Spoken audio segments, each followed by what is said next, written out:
Hey over there, Joe Lunchbox. I'm Joy Nightingale. And today we've landed right here in Eureka Springs, Arkansas. We're here standing in front of the Crescent Hotel to tell you the story of the infamous Norman Baker. Now, here was a con man who indirectly was a serial killer. We're going to tell you all about him. This hotel is one of the most haunted hotels in America. And we figured, why not check it out, tell you the legend, tell you about the hotel, tell you about the crazy stuff that happened here, and share with you the story. So, if you like that kind of thing, a little spooky, a little macabre, you should like this video, subscribe to our channel, comment down below. All that's very appreciated, much love. But it's time to do this. Step right up, let's go for this ride. At the time of recording this, we are leading up to Christmas. You might be seeing it a little after Christmas. But it's funny how beautiful the building looks. Bells and lights and balls and decorations and Christmas trees. Do you think people coming to the Crescent Hotel here in Eureka Springs know of the tragedies, the crimes that happened here? The Crescent Hotel was actually built in 1886, but our story begins a little bit later than that. There was a man named Norman G. Baker. He was a vaudeville performer, an inventor, a radio personality, and he said he found the cure for cancer.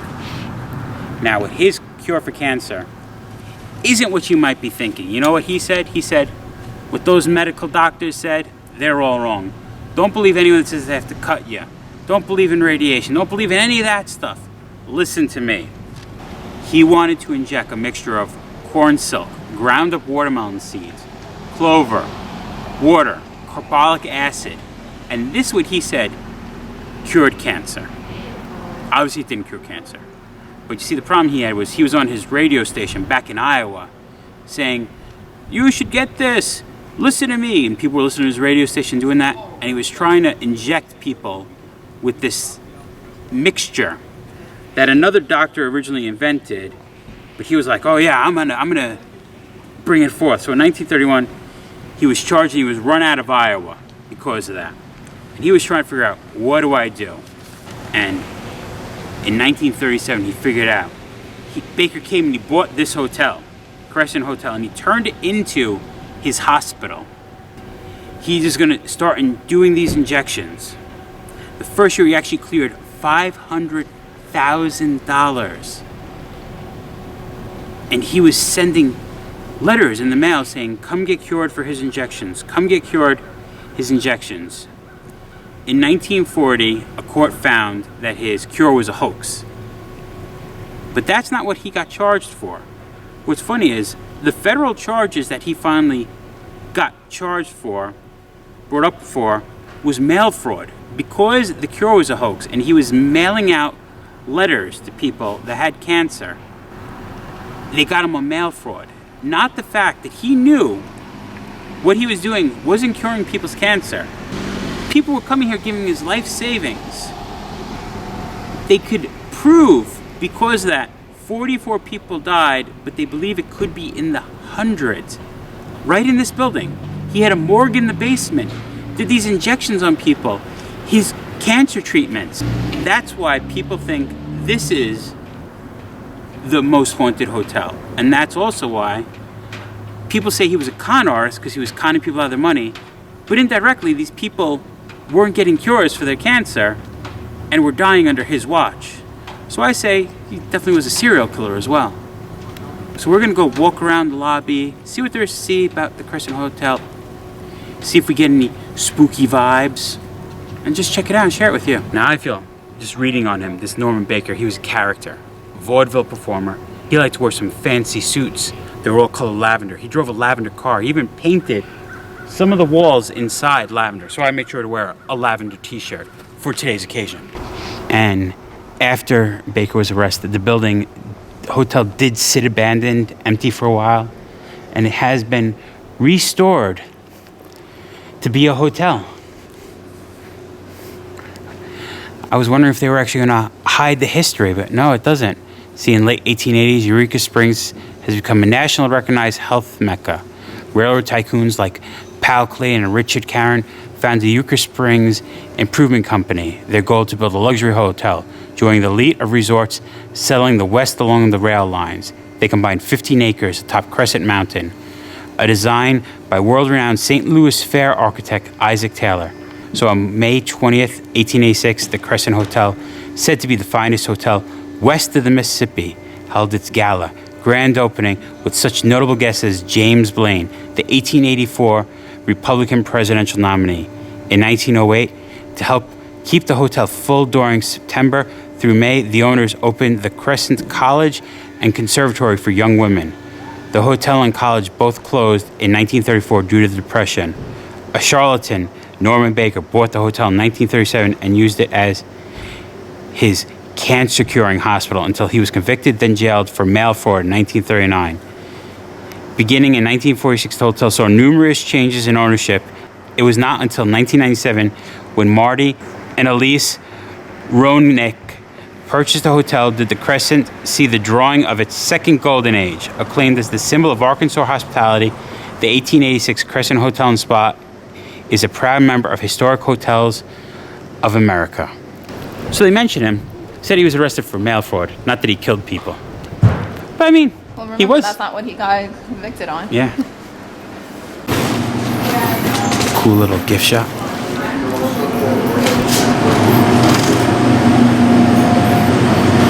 You gotta love automat style vending machines. That right in the lobby, the desk of Norman Baker, famous for his eccentric behavior and known for always having numerous business interests working at the same instance. This Baker desk symbolized both traits. Previously six-sided with a separate company in each section, Baker used this desk from 37 to 39 in the hotel in the room that is now the governor's suite bedroom.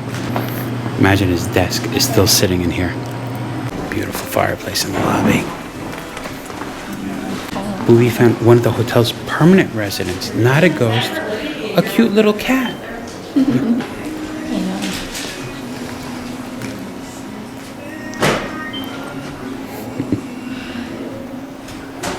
I don't think so. You don't think so? The cat's just hanging out? No, he doesn't want to be Joy's friend. Nope. Even have an organ sitting in the lobby. We're standing at the back of a big fireplace.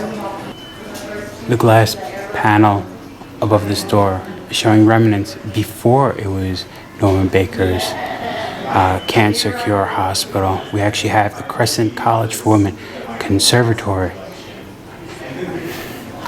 leading into this parlor here. The gift shop even has art and imagery about the cat. Let's go exploring. Joy, have you felt any presence of ghosts yet? Not yet. Me neither. But after reading about Norman's cure, I'd go for a piece of watermelon. You can have the seeds, I'll take the watermelon.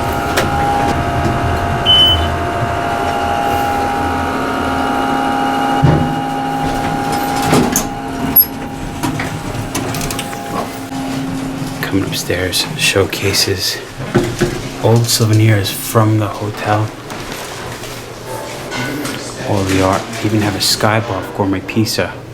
One day we have to stay here and I'm gonna try home of the almost famous Crescent calzone. After we eat it, share with the world, it'll be famous. Yeah. Different photos. Looks like we have a program when it was the girls' school.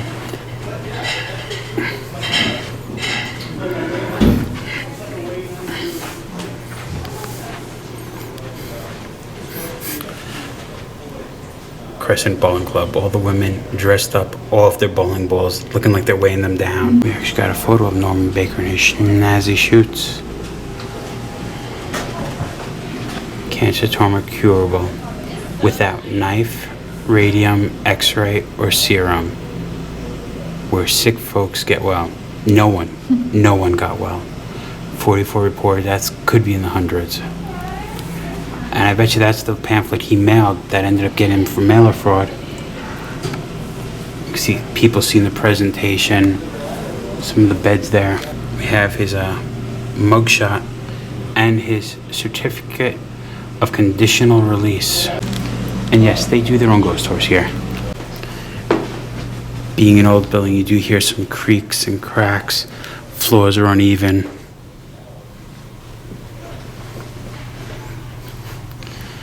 Could see why people would think it's haunted. Definitely has a spooky feeling to it. It does. We found a time capsule Robert Reese have commissioned by Marty and Elise Rognick, owners of the historic 1905 Basin Park and 1886 Crescent Hotel, to construct the 2 time capsules located on the 4th floor of the Crescent and the Basin Park Hotel lobby.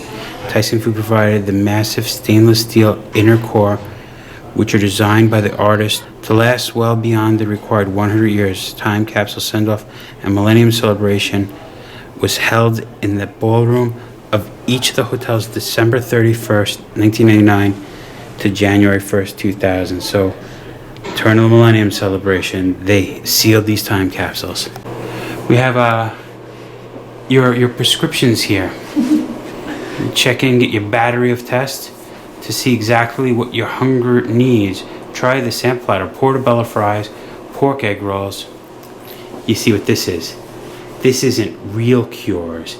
This is the menu to the Sky Bar, and they're embracing it as remedies by Norman Baker. Dr. Baker recommends have these and call him in the morning. Rib removal. Ooh, a steady hand and keen eye, ready for your treatment. 3 beefy ribs. Made our way out the back. It is some view from the back of this hotel.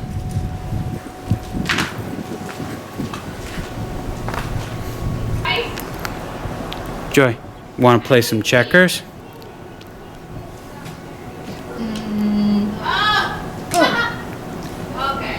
Double me up. You've been kinged. They also have other games.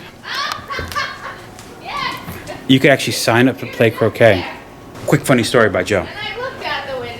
My best friend once dated my cousin, and we were hanging out at his house, and we were playing croquet in his backyard, and she didn't know we had a croquet set, and she calls, and she's like, "Why didn't you guys pick up the first time I called? Were you doing something silly like playing croquet?" And we went, yes, we were. How did you know that? She just said the most random thing, and we were playing croquet. The world is weird sometimes. Pool over there, in December, still has water in it. You think the water? Heated? Might be. No, I was like, chlorinated or spring water? Oh. I was thinking hot springs. Frisco swings this way. Hotel now, though, has a cool setup. Swings in the yard. A Red Ryder Daisy BB gun. Remember, kids, you'll shoot your eye out. You'll shoot your eye out. Longest chess set. You like chess? You could play chess too, and checkers. Swing, swing, swing your little heart out.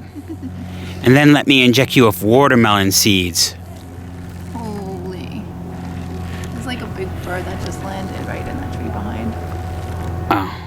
Yeah, like 2 of them right there. Yeah, those are some big birds flying around. Time for a little cornhole. The Italian in me's proud. We can play some bocce ball here.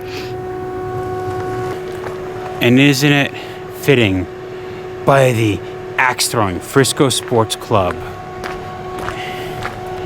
In 2019, archaeologists discovered this.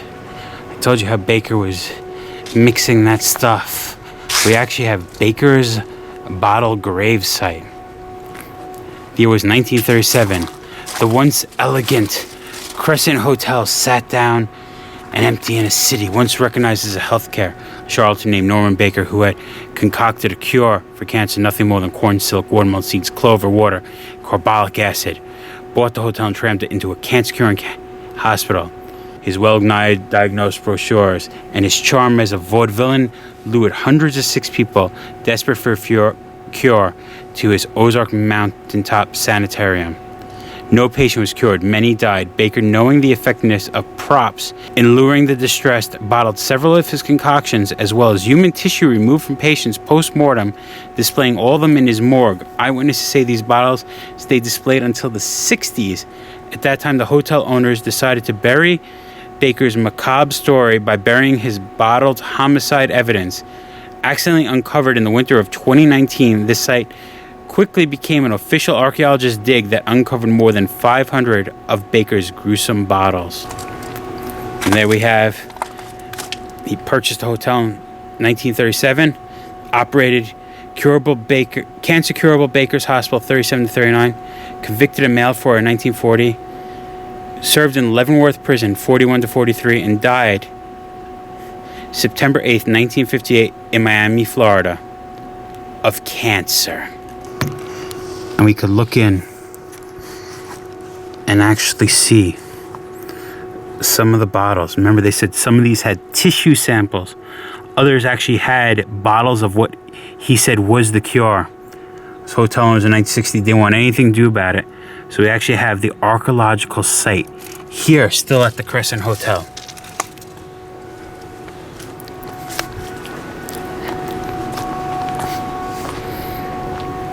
They're not trying to hide their history now. If you want to read about it, they let you see about it. Literally, axe throwing. Archaeological site of gruesome burial grave site of bottles and human remains in little jars. So there you have it. The story of Norman Baker here at the Crescent Hotel.